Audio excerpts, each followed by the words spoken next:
make this point clear that I think many of us have this illusion that air pollution is linked to asthma. Now, we were the first to do a good epidemiological study in Delhi in 1907. Our data did not prove that. And in fact, if you see the asthma has been rising in those countries where the air is cleanest. Australia, New Zealand, and in some of the Scandinavian countries. Yes, asthmatics do worse in the episodes of air pollution. And if the air pollution levels that are prevailing in Delhi, they were the cause of asthma, by now all of us should have turned asthmatic. This is first thing. Secondly, I should tell you that I am a surgeon half of my life, and then I turned to occupational health and environmental health, I would say, which is a discipline not taught in India. And environmental health is a very difficult discipline because for that to learn and to know, you need the knowledge of chemistry, biochemistry, industrial hygiene, ergonomics, epidemiology, and clinical sciences. And there is no institution in India, and that's why I went for my training to US. Now, besides doing the research, you actually need to have a person who has a deep understanding of environmental health. And I'll give you two examples. When Madam Sheila Dikshit was the chief minister, she referred to me a person who wanted to set up oxygen joints in Delhi. And he said that this is very important, this is happening in Japan, it is happening in many places, and this will take care of the air pollution, will reduce. I totally vetoed that. I said this is absolutely nonsense. And I gave my valid reasons, which I cannot tell here, otherwise it takes a lot of time. Secondly, recently the Honorable Supreme Court, on Mr. M.C. Mehta's plea, asked Delhi government that why should not the use of mask be mandatory. So my secretary asked me, well, this is a very difficult order, and how do we go about that? So I made a note of 12 pages and sent it to him, arguing that this is illogical to make use of mask mandatory. In fact, it could be an advisory. And I gave all the reasons that, so you need to have an environmental health person to come to these things. There are so many issues in environmental health. Recently this is beside the point of air pollution, but a lady filed a suit of 1 crore against Delhi government, MTNL, and Department of Telecom. And she said her plea was that she got breast cancer, her granddaughter got kidney damage, and she is living in a house opposite which there is a tower, this tower of some telecom company. So this was a very difficult issue and to sort out. So eventually we sorted out and rejected her claim because based on the evidence that was found to be. So what I am saying that environmental health is the practical aspect. Research is a different thing. Anyone can do the research. But how to apply that research requires a deep understanding of environmental health.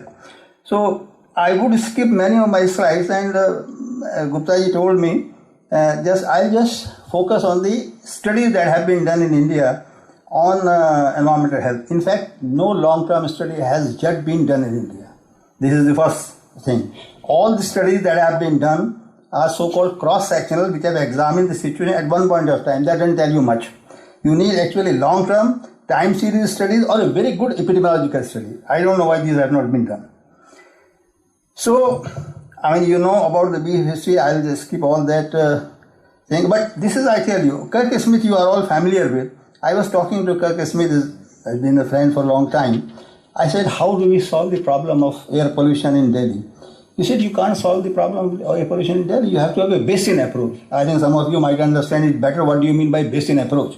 But I was at ISRO station in Trivandrum last year, and they told me that throughout the 3-4 winter months, you cannot see the entire Indo-Gangetic plain. Salt covered with thick smoke. So how can you solve the problem of Delhi by applying some standards and measures to Delhi? No, it's a huge problem. It is the problem of entire Indo-Gangetic plain, and it has to be, and this is the map, actually NASA map, which shows that you can't see. And we have all experienced it in the winter months, that you don't see the sun. And this is how the smog envelops the city.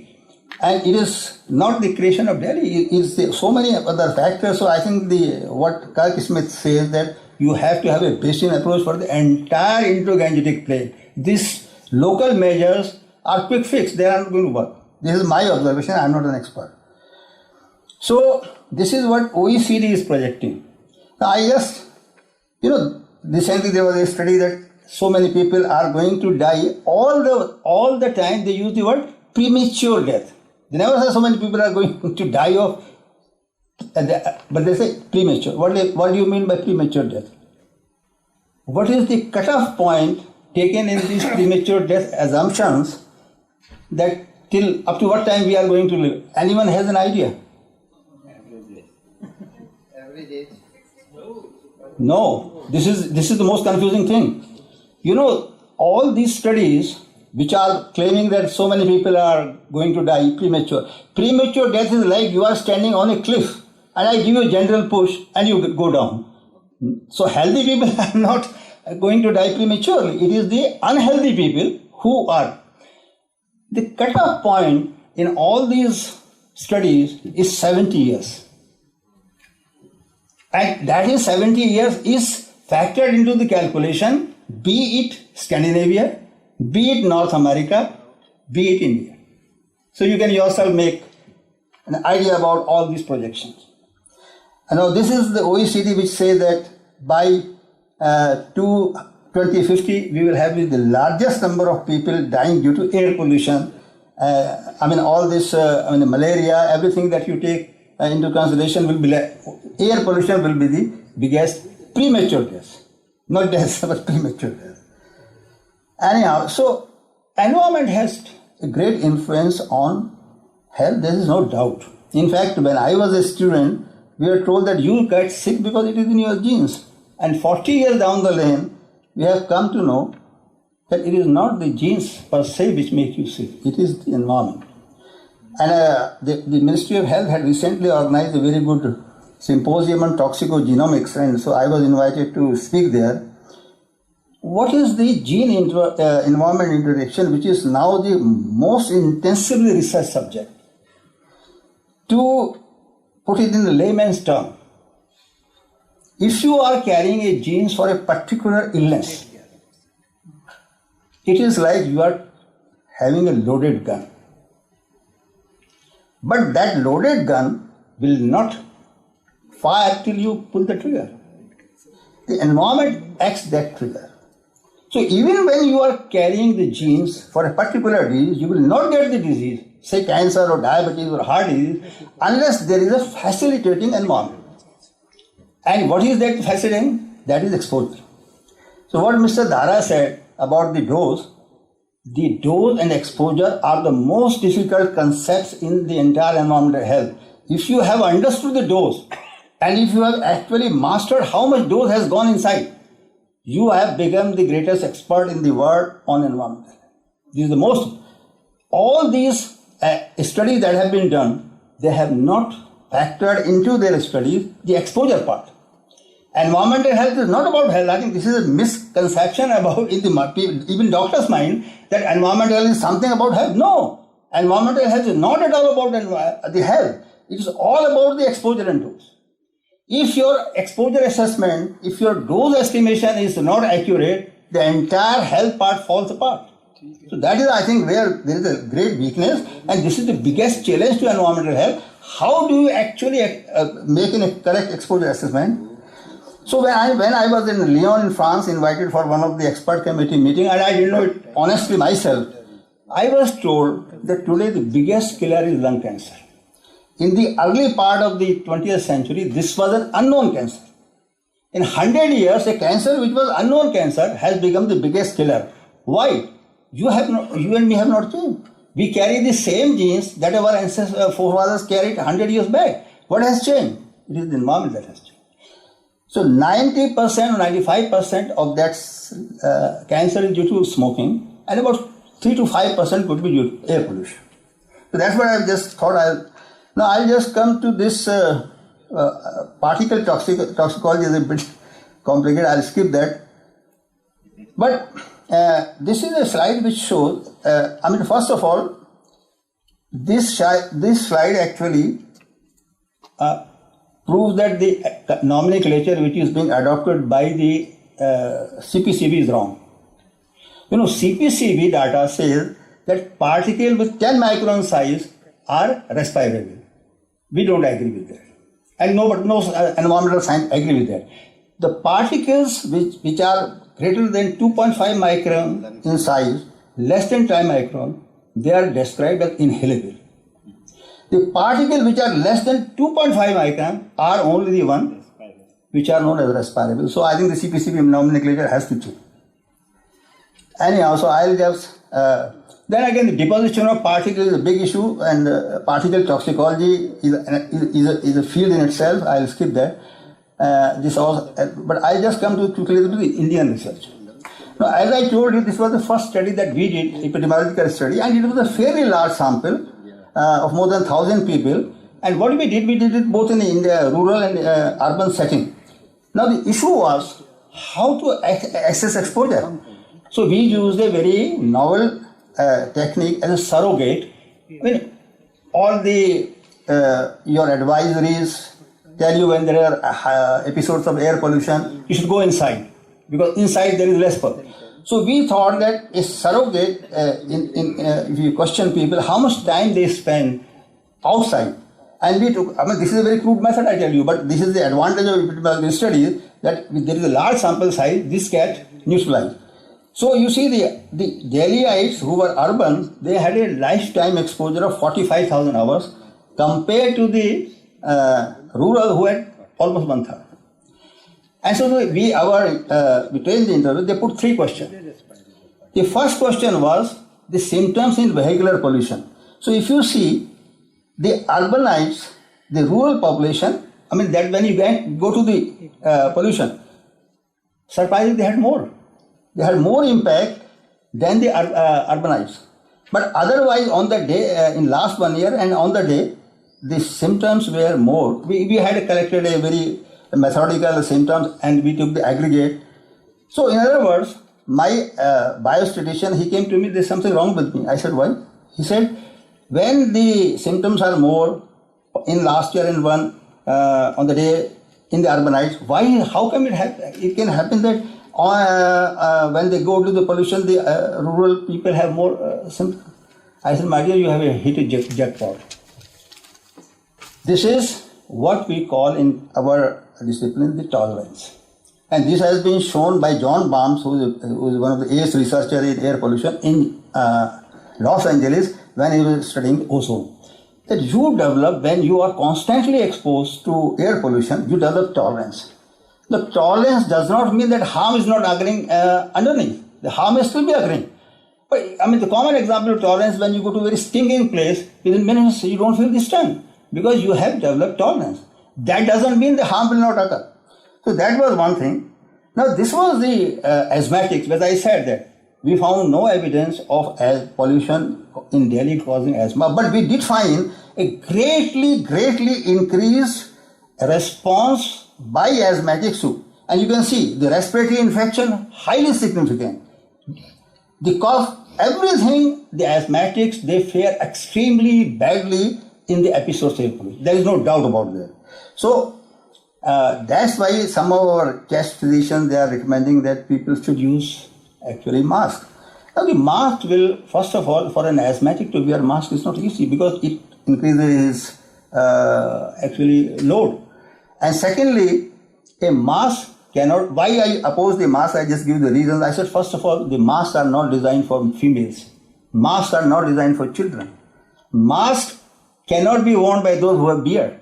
Mask cannot be used by those who have double chin. And a mask is used if it makes a complete C. And lastly, I said how a poor person can afford a mask. And in a Delhi atmosphere, the mask will clog within a maybe week. So every time he has to change. And when this H1N1 outbreak was there, the mask which sells for 50 rupees, in black it was being sold for 1,000 rupees. We don't have the capacity to manufacture that many masks if you made it mandatory. So I hope the Supreme Court has withdrawn that kind of advice. So asthmatics, this was this was with the people who were hardy. What we found, you see the breathlessness.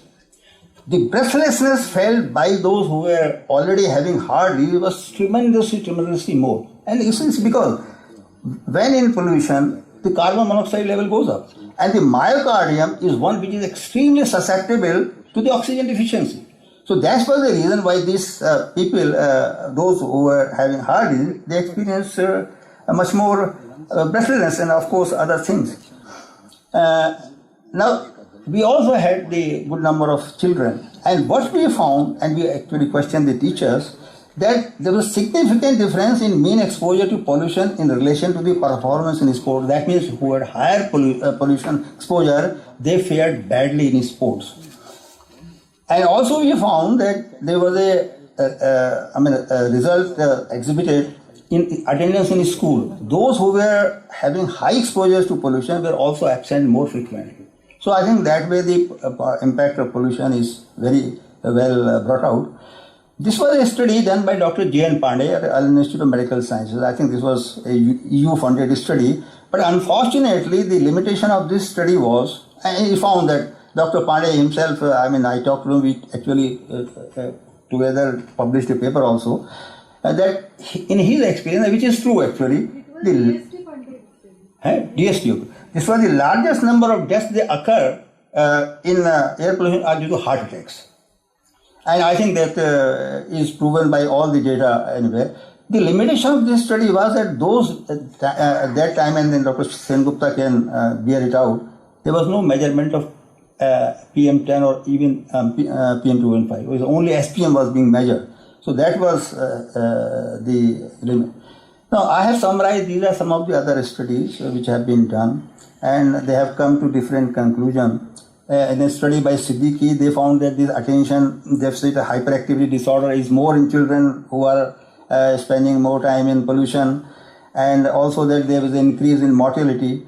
So I think all these studies, they are not long-term studies, they are short-term studies.